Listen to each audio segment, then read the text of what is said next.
En esta oportunidad hablaremos sobre neumonía adquirida en la comunidad. Para ello definiremos lo que es neumonía.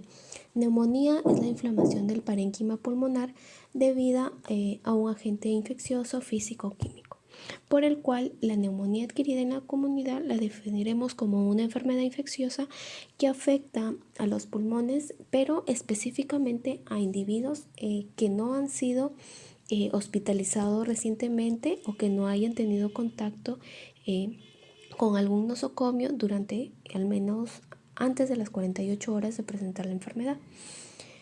La neumonía adquirida en la comunidad es un tipo de neumonía que afecta a personas de todas las edades.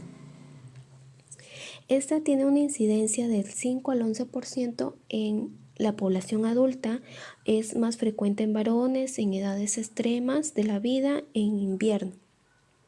Es la causa más frecuente de hospitalizaciones por infección y el 10% de estos hospitalizados van a UCI. Los factores de riesgo son independientes para el desarrollo de NAP. Tenemos el tabaquismo, porque este causa inflamación de las vías respiratorias, cambios bruscos de temperatura en el ambiente laboral, contacto habitual con menores de 15 años, ya que los pacientes preescolares siempre dan muchas infecciones y por lo cual ellos son los que, por así decirlo, contagian a los demás. Estado civil, personas solteras, hospitalización en los últimos 5 años, infección de vías aéreas superiores en el último mes, diagnóstico previo de un NAC, bronquitis crónica, asma, epilepsia. ¿Por qué la epilepsia? Porque generalmente esas personas se aspiran. Insuficiencia cardíaca, ya que la insuficiencia cardíaca sabemos que si es una insuficiencia respiratoria por un edema pulmonar. Oxigenoterapia en el último año, tratamiento con amiodarona. Sabemos que la amiodarona se utiliza mucho en lo que es fibrilación auricular y también en una insuficiencia cardíaca, ¿no? Tratamiento con N-acetilcisteína, empleo de inhaladores, ya que este me va a indicar que el paciente tiene un problema broncopulmonar crónico. En cuanto a su etiología, no siempre se conoce el agente causal. Se diagnostica en un 10 al 20%, por lo cual a los pacientes se los trata empíricamente, pero el más frecuente es el Streptococcus pneumoniae, que causa casi la mitad de los casos de neumonía adquirida en la comunidad y un tercio de los que ingresan a UCI. Pero en los ancianos tenemos que es Haemophilus influenzae, en el EPOC igual. En ancianos residentes en asilos, más que todo es neumonías por aspiración. En cuanto a su patogenia, tenemos que las inhalaciones de aerosoles, ya sea virus, hongos, micobacterias, gérmenes atípicos, o aspiración de las secreciones de las vías aéreas superior, estas van a ir a la vía aérea inferior. Pero ¿qué pasa acá? Que van a tener barreras anatómicas, péptidos antimicrobianos, inmunoglobulina A, que estos van a ser como mecanismos de defensa, en cuales van como que a limpiar, por así decirlo, lo que ingresa hacia el árbol traqueobronquial, y si esto funciona va a llegar estéril, ¿no? Pero si no funciona, va a ir al alveolo. Pero en el alveolo vamos a encontrar macrófagos alveolares, que estos van a fagocitar y van a destruir los agentes patógenos. Cuando esto pasa, no vamos a ver ninguna patología. Pero ¿qué pasa si esto falla? Va a haber una respuesta inflamatoria y esto produce lo que es la neumonía, ¿no?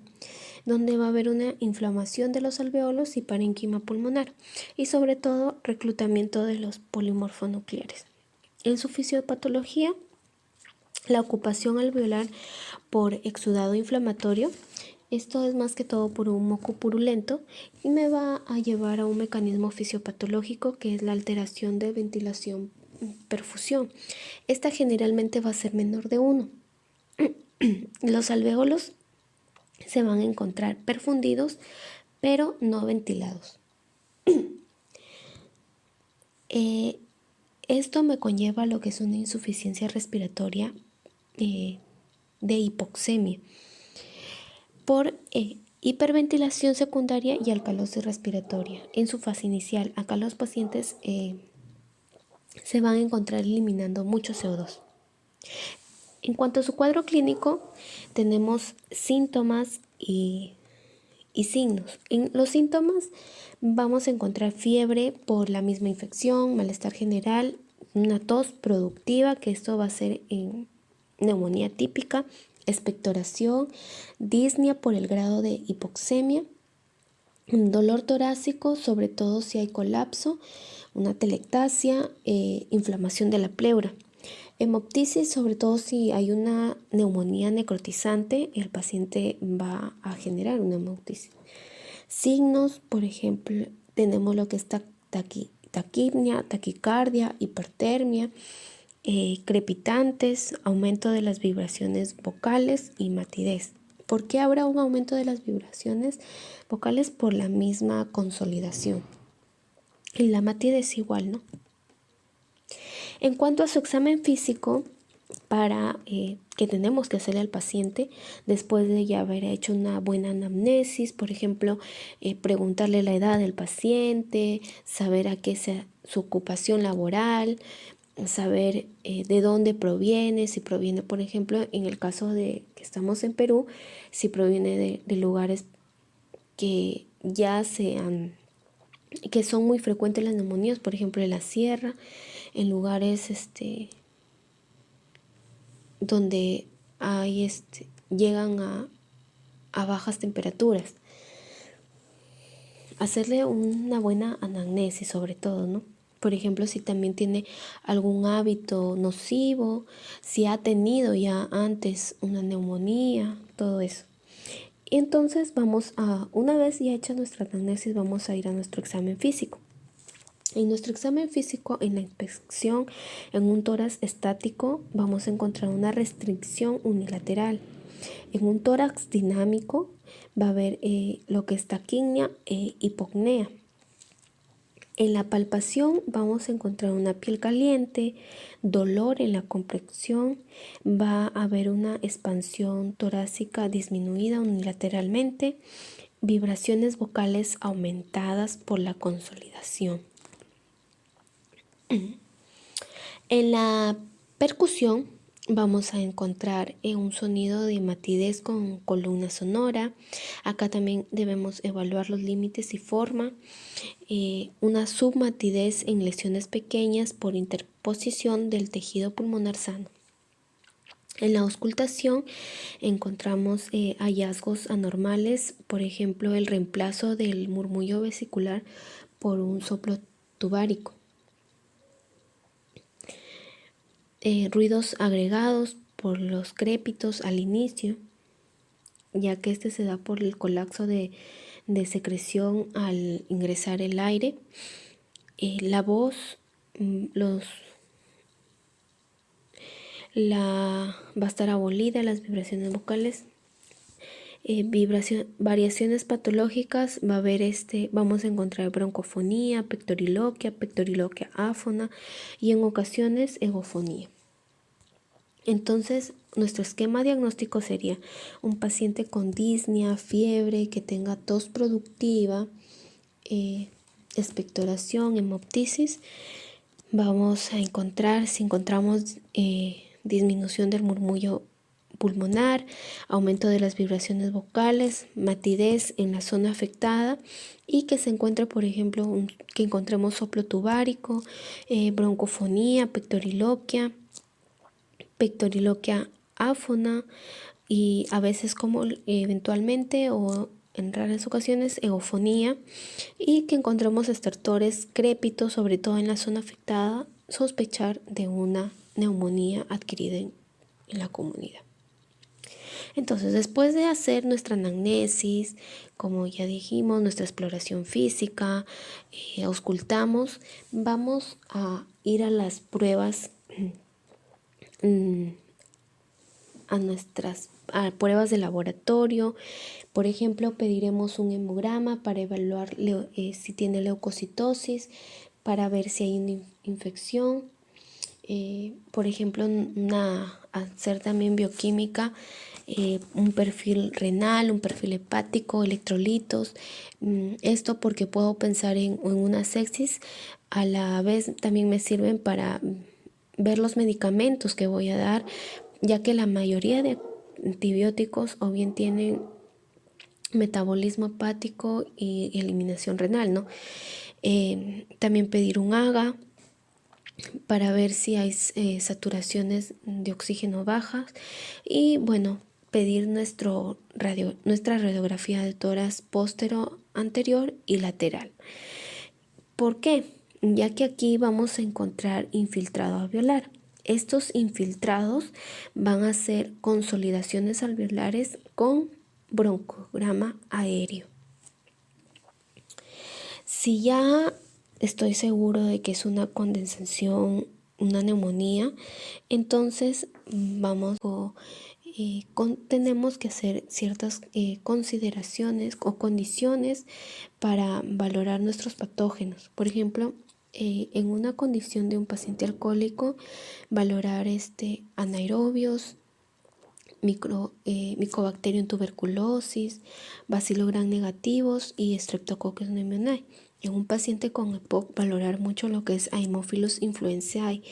En un paciente con mala higiene dental, anaerobios, ¿no?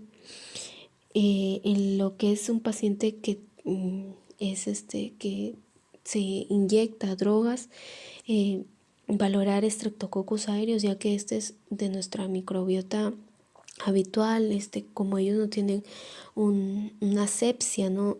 Lo puede introducir en las inyecciones.